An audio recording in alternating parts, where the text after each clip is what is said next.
আসসালামু আলাইকুম everyone, welcome back to my channel. আজকে ব্রেড পিৎজার রেসিপিটা আপনাদের সাথে শেয়ার করছি। ব্রেড পিৎজা বা পাউরুটির পিৎজা তৈরি করার জন্য আমার লাগবে পাউরুটি। এখানে 4 পিস পাউরুটি নিয়েছি।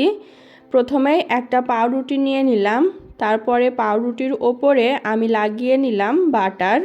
বাটারটা পাউরুটির চারো সাইডে লাগানো হয়ে গেলে এখন পাউরুটিটাকে আমি উল্টে নিচ্ছি। তারপরে পাউরুটির ওপরে দিয়ে দিচ্ছি টমেটো সস। টমেটো সসের পরিবর্তে যদি হাতের কাছে পিৎজা সস থাকে তাহলে সেটাও দেওয়া যাবে। এখন সসটা পাউরুটির চারো সাইডে সমানভাবে লাগিয়ে নিলাম। এখন পাউরুটির ওপরে দিয়ে দিব গ্রেট করে নেওয়া মজেরেলা চিজ।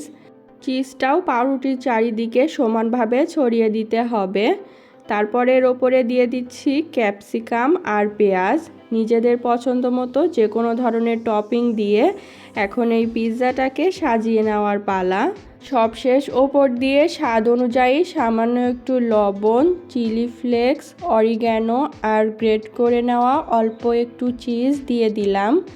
তারপরে এই ব্রেড পিৎজাটাকে টোস্ট করে নিব, যার জন্য চুলায় একটা ফ্রাইং প্যান বসিয়ে চুলার জালটা একদম লো আঁচে রেখে পিৎজাটা ফ্রাইং প্যানের মধ্যে দিয়ে ঢাকনা দিয়ে ঢেকে রেখে দিব 5 মিনিট।